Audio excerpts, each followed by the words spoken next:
오늘은 우리 교회에 벌써 6번째 비전을 가지고 말씀을 나누는 시간입니다.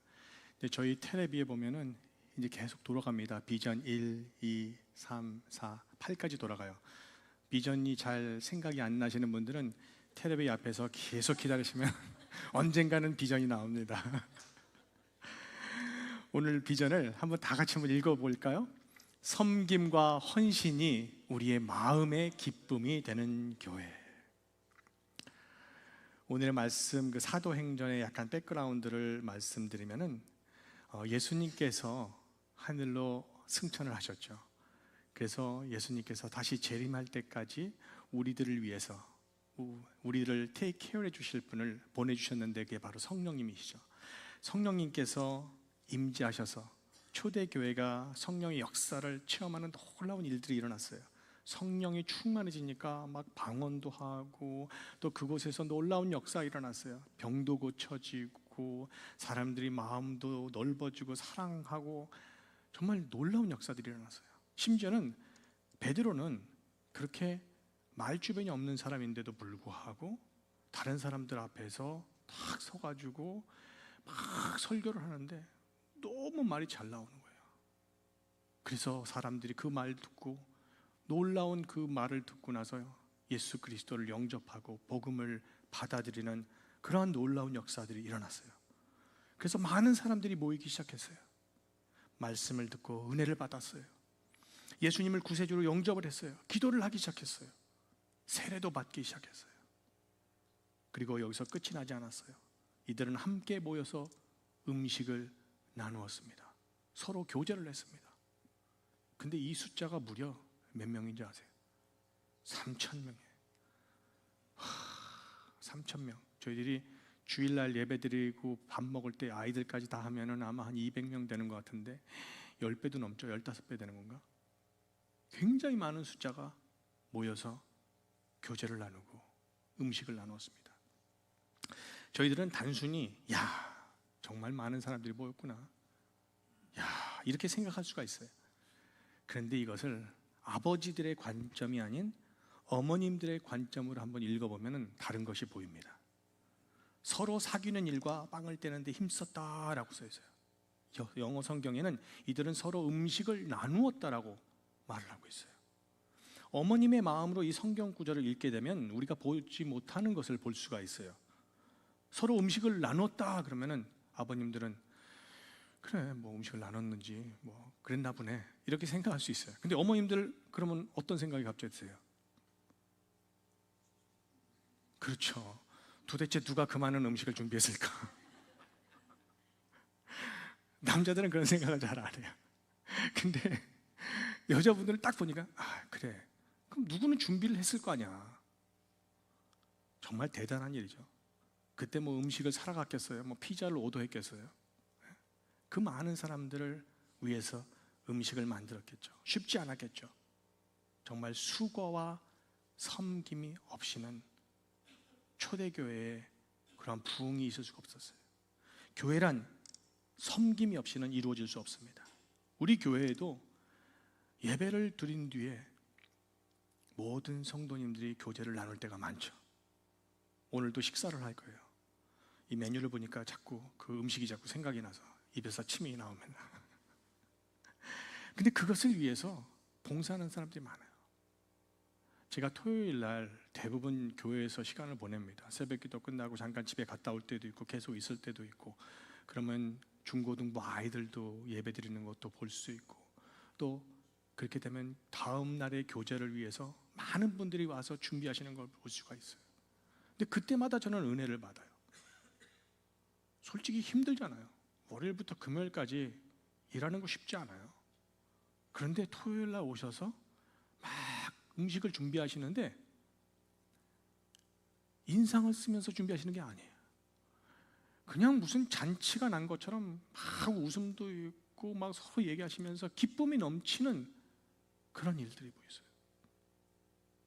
저는 토요일에 교회에서 봉사하시는 분들을 이렇게 볼 때마다 제가 정말 은혜가 많이 돼요.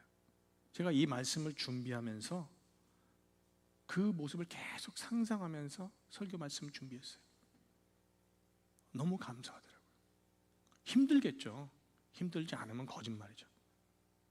그런데 기쁨으로 정말로 즐겁게 준비하는 걸 보고 너무 감사합니다. 우리는 그냥 밥 한 그릇 먹는다고 생각할지 몰라도 그 밥 한 그릇 뒤에는 여러 성도님들의 사랑이 담겨 있어요. 봉사가 담겨 있어요. 수고가 담겨 있어요. 우리는 이것을 꼭 기억해야 돼요. 그래서 우리가 이제 교회에서 밥을 먹을 때마다 기도하시죠? 식사하시기 전에. 네, 기도하실 때 좀 기도를 했으면 좋겠어요. 이걸 준비하신 분들을 위해서. 이분들의 사랑과 이 손길, 이 봉사의 손길들을 위해서 기도하시고 식사하셨으면 감사하겠습니다. 섬김과 헌신이 우리의 마음의 기쁨이 되는 교회가 우리 6번째 비전입니다. 제가 처음에는 막 비전을 생각하고 기도하고 쓰다가 처음엔 이렇게 적었어요. 섬김과 헌신이 넘치는 교회. 그런데 아무리 기도하면서 생각을 해봐도 마음의 기쁨이 되지 않는 섬김과 헌신은 좋지 않다는 생각이 들더라고요. 그래서 섬김과 헌신이 우리의 마음의 기쁨이 되는 교회, 그렇게 적었어요. 우리 교인들이, 성도님들이 정말 봉사하실 때에 기쁨이 넘쳐서 하시는 것처럼 정말 저희 교회가 모든 사역, 봉사와 헌신이 정말 우리 마음속에 기쁨이 넘치기를 주님의 이름으로 부탁드립니다. 솔직히 부모님들은 모두 경험하셨을 거예요. 자녀들에게 무슨 일을 시켜요. 야, 여기 와서 뭐 좀 도와줄래? 그러면 이제 어떤 때 아이들이 네 하고 대답할 때가 있어요. 그런데 대부분이 티네이저들은 네라고 대답을 안 해요. 그렇죠? 보통 what 그래요. 그러면 이제 그게 못 들어서 그런 게 아니에요. 그럼 또 엄마 아빠가 막 설명을 해줘. 야, 이거 뭐 이렇게 하면 그러면 really? 또 그래요. 자기가 뭐 하고 있다는 거죠. now? 나중에 하면 안 돼. 막 그래요. 근데 그때 부모의 마음은 어떠세요? 나는 너를 위해서 그렇게 다 해주는데 너는 이것도 못 해주냐? 그런 마음이 생기죠. 회사도 마찬가지인 것 같아요. 회사에 있는 보스가 뭐 일을 탁 시켜요. 근데 어떤 사람은 탁 오케이 그리고 열심히 잘해. 근데 어떤 사람은 할 건데도 불평을 하면서 하는 사람이 있어요. 그때 보스의 마음이 어떤 사람이 더 마음에 들겠어요? 저는 하나님과의 관계도 마찬가지라고 생각합니다. 또 우리의 신앙 생활도 마찬가지라고 생각합니다. 기쁨이 넘치는 교회는 서로 섬기고 헌신하는 사람들이 많은 교회예요. 교회에 여러 가지 많은 부서들이 있어요. 그 모든 것을 맡아서 하는데 정말 제가 다 그것을 열거할 수가 없어요. 왜냐하면 너무 많아요. 제가 또 잘못 또 말하다가 또 누구를 누락하면 또 그분이 시험에 들 수 있기 때문에 얘기를 할 수 없어요. 근데 정말 조그만한 것부터 그 많은 큰 것들이 여러분들의 섬김과 헌신이 있기 때문에 저희 교회가 건강한 교회가 되고 있는 거예요. 그것을 아셔야 돼요. 내가 하는 일이 하찮지 않다고 생각하면 안 돼요. 절대. 또 중요한 것은 이 모든 섬김과 또 준비가 다 되어 있어도 예배를 드리기 위해 모인 3,000명이란 초대교회 3,000명이라는 숫자가 없다면 교회는 또 교회가 아니에요. 그렇죠? 직접적으로 우리가 생각하기에 직접적으로 봉사에 참여하지 않는다고 생각할지 몰라도 예배를 드리러 오시는 성도님들, 그분 하나하나의 존재도 정말 중요합니다. 그들도 자신의 시간을 하나님께 드리기 위해서 이 자리에 온 것입니다. 그러므로 여기에 모인 우리 하나하나가 정말 중요한 존재이고 우리 모두 섬김과 헌신을 하시는 분이라는 것을 기억하시기 바랍니다. 이 모든 섬김과 헌신이 우리가 이해할 수 없는 마음속에서 올라오는 이 기쁨이 되시기를 주님의 이름으로 부탁드립니다. 그런 마음 있죠? 육신은 정말 힘들어요. 그런데 이상하게 기분이 좋고 기쁨이 넘칠 때가 있어요. 저는 우리 교회 모든 성도님들이 하나님께서 허락하시는 이 기쁨을 섬김과 헌신을 할 때마다 체험하시기를 기도합니다. 그렇다면 이 우리의 기쁨은 어디에서 오나요? 많은 사람들이 행복과 기쁨을 얻기 위해서 노력을 합니다. 그렇죠? 그러기 위해서 휴가도 가고 맛있는 것도 먹어보고 또 좋은 것도 사보고 여러 가지 많이 합니다. 그런데 진정한 기쁨은 그것에서 찾을 수가 없어요. 잠깐 템퍼러리는 그럴 수 있어요. 뭐를 좋은 걸 딱 샀을 때 한 며칠은 기분이 좋아요. 근데 그것이 시간이 지나면 그 기쁨은 사라져버려요. 그래서 제가 섬김과 헌신이 우리의 마음의 기쁨이 되는 교회라고 하면 어떤 사람들은 이렇게 이야기할지도 몰라요. 어떻게 섬기고 헌신하는데 마음에 기쁨이 생겨? 그런데 봉사를 해보시고 헌신을 해보신 분들은 알아요. 그 기쁨이 무엇인지. 그렇기 때문에 제가 말씀드린 것처럼 토요일 날이라는 그 금쪽 같은 시간을 여기서 봉사하는데도 기쁨이 넘치는 거예요.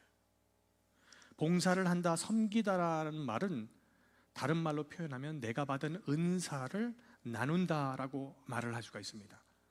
오늘 사도행전 본문 말씀을 유진 피터슨의 더 메시지 성경을 읽어보게 되면 이렇게 나옵니다. 여러분 각자가 하나님께 받은 은사를 관대한 마음으로 서로 나누어 모두가 그 덕을 보게 하십시오. 오늘 또 읽은 베드로전서 4장 10절에도 각 사람은 은사를 받은 대로 하나님의 여러 가지 은혜를 맡은 선한 관리인으로서 서로 봉사하십시오. 내가 받은 하나님으로부터 받은 은사와 달란트는 나만을 위해서 주신 것이 아니에요. 하나님께서는 우리가 받은 작고 큰 은사를 서로 나누고 또 그래서 모든 사람이 축복받기를 원하십니다. 하나님께서 우리 모두에게 은사를 주셨어요. 모두 달란트를 받았어요. 물론 비슷한 은사와 달란트를 가지고 있을 수 있지만 우리의 성격이 다 달라요. 우리가 생각하는 것도 달라요. 그리고 우리가 처해 있는 환경도 달라요. 그렇기 때문에 똑같은 은사를 받았어도 서로 다르게 사용되는 경우가 너무 많아요. 한번 이렇게 쉽게 생각해 볼까요? 우리가 집을 짓습니다. 근데 어떤 사람은 전체적으로 구조를 잡는 것을 잘해요. 그런 달란트와 은사를 받았어요. 근데 어떤 사람은 디테일에 굉장히 중요해요. 그런 사람들 있죠. 우리가 보지 못하는 것을 잘 이렇게 보는 디테일 오리엔티드한 사람들. 그리고 어떤 사람은 나무에 대해서 굉장히 잘 알아요. 어떤 사람은 콘크리트에 대해서, 어떤 사람들은 옆에 이런 페인트하는 거에 대해서. 근데 만약에 이 사람들이 한꺼번에 다 의견을 수립해서 집을 지으면 얼마나 아름다운 집이 되겠어요.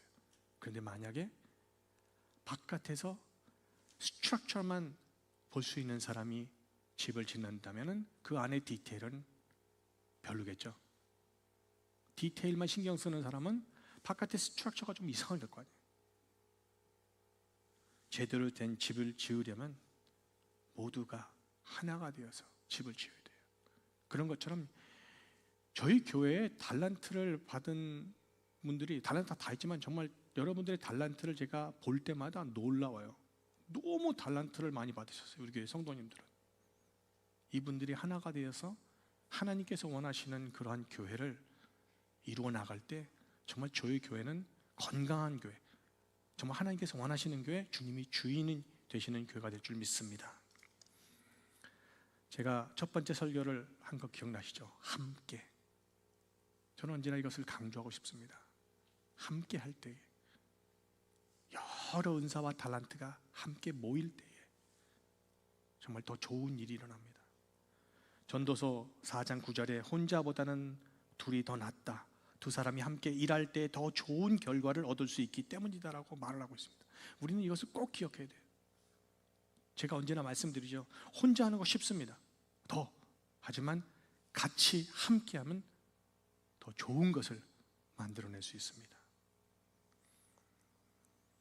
우리들은 각자 다른 은사를 받았습니다.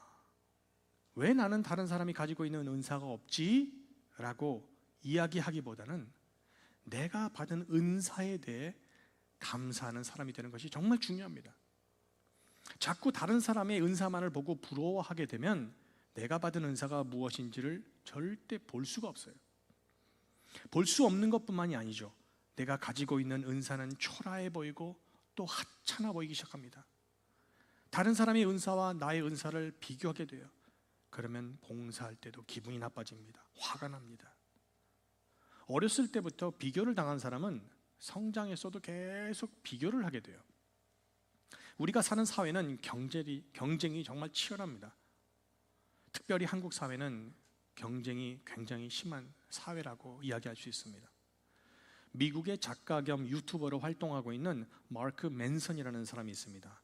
이 사람이 한국을 가서 여행도 하고 한국에 대해서 읽고 그런 뒤에 그분이 영상을 하나 올렸는데 그 타이틀이 세계에서 가장 우울한 국가라고 올렸어요. 마크는 한국 사회가 성과를 내야 한다는 그 압박 속에서 혹독한 훈련과 경쟁에 끊임없이 시달려야 한다고 이렇게 말을 하고 있어요. 또 경쟁지상주의와 성과지상주의라는 그런 사회 속에서 살고 있다고도 말을 합니다. 또 이 친구가 물론 이러한 배경은 인구의 15%가 사망한 끔찍한 전쟁을 겪은 한국이 북한의 또 위협 아래 최대한 빨리 성장하지 않으면 안 됐기 때문이라고 또 설명하기도 합니다.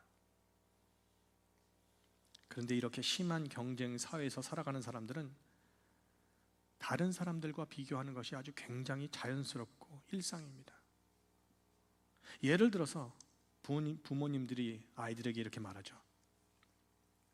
옆집 애는 저런데. 그냥 그 아이에 대해서 이야기를 하면 돼요. 그렇죠? 예를 들어서 너 이것은 잘못한 거야 그렇게 이야기를 하면 되는데 그것을 비교해서 얘기할 때가 많아요. 야, 너 옆집에는 너 공부도 5시간씩 안 되는데 너 맨날 1시간씩만 하고 너 되겠어? 이렇게 얘기해요. 심지어는 자녀 간에도 비교를 해요. 야, 언니는, 누나는, 형은, 동생은 이런데 너는 왜 이렇게 누구 닮아서 그렇게 이러니? 누구 닮았겠어요? 부모님 닮았지. 타임머신이 있으면 돌아가 보면 그게 다 자기 모습이에요. 그냥 잊어버렸어요. 이러한 비교는 우리의 정서와 정신 건강에 정말 좋지 않습니다. 가인이 동생 아벨을 죽였어요. 정말 인류의 첫 번째 살인 사건이었어요.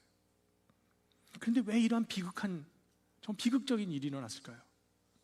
바로 비교의 결과예요. 동생 아벨과 이 가인은 비교했어요. 그랬더니 화가 났어요. 질투가 생겼어요. 참지 못했어요. 결과적으로 되돌이킬 수 없는 죄를 범하는 일이 생겼습니다. 비교는 내가 가지고 있는 장점을 절대 보지 못합니다. 내가 가지고 있는 장점을 더 발전시키는 것을 방해하고 막아요. 한국 속담에 남의 떡이 더 커 보인다는 속담이 있죠. 이것은 우리가 남의 것에 대한 부러움에 대한 심리를 말해주고 있어요. 이것 때문에 시기심이 생기고 자괴감을 느끼고 또 심하게 되면 비관주의로 빠지는 그런 슬픈 현실이에요. 비교하는 것이 왜 그렇게 나쁜지 아세요? 비교하는 사람은 언제나 나는 부족하다고 생각해요. 예를 들어서 쉽게 제가 1000불이 있다고 생각해 보세요. 그런데 10,000불을 가지고 있는 사람이랑 비교하니까 저는 아무것도 아닌 거야. 너무 비참한 거야. 그래서 나도 진짜 10,000불을 위해서 열심히 일해야 돼. 10,000불을 막 노력해서 10,000불을 벌어서 그땐 기분이 좋았죠. 딱 하루 기분 좋았어요. 근데 쳐다보니까 저보다 돈이 많은 100,000불 있는 사람이 보이는 거예요. 너무 기분이 나빴어. 여태까지 열심히 일했던 것이 아무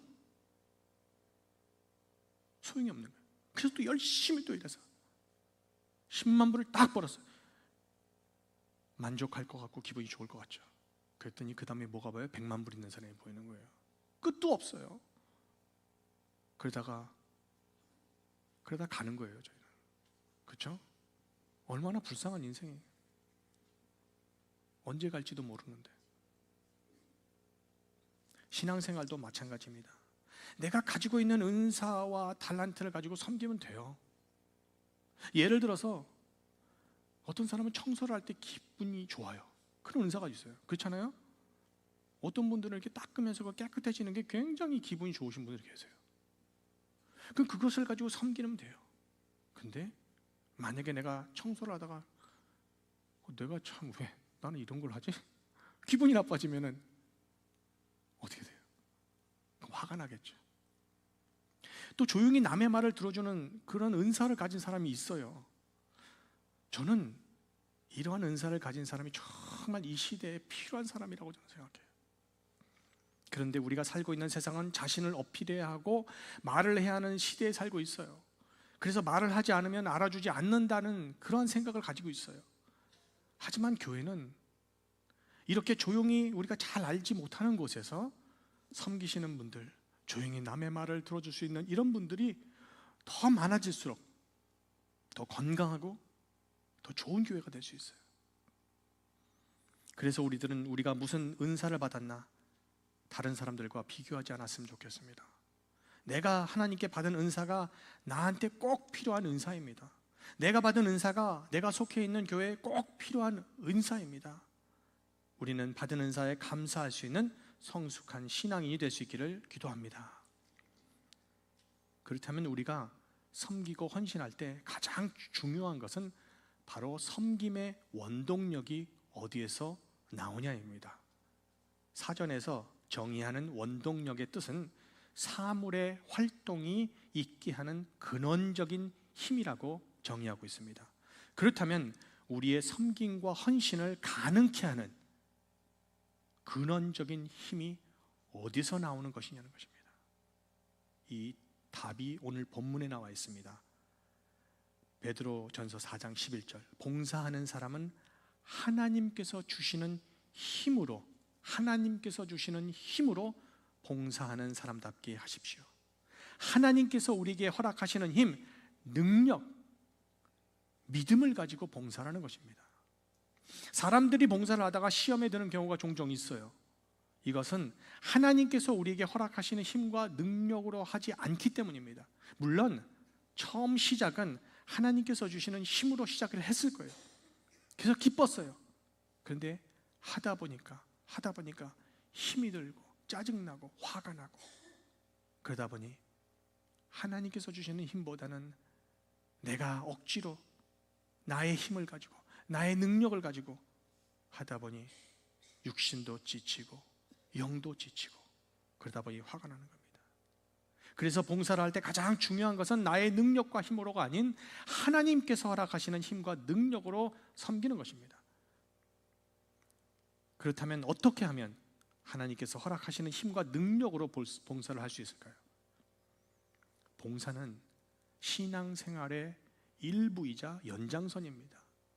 그런데 신앙생활 중에 하나님과의 관계를 맺는 것을 게을리하고 예배와 말씀을 게을리하고 기도를 뒷전으로 하고 봉사만 최선을 다하게 되면 그때 바로 내 힘, 내 능력으로 하게 되는 것입니다.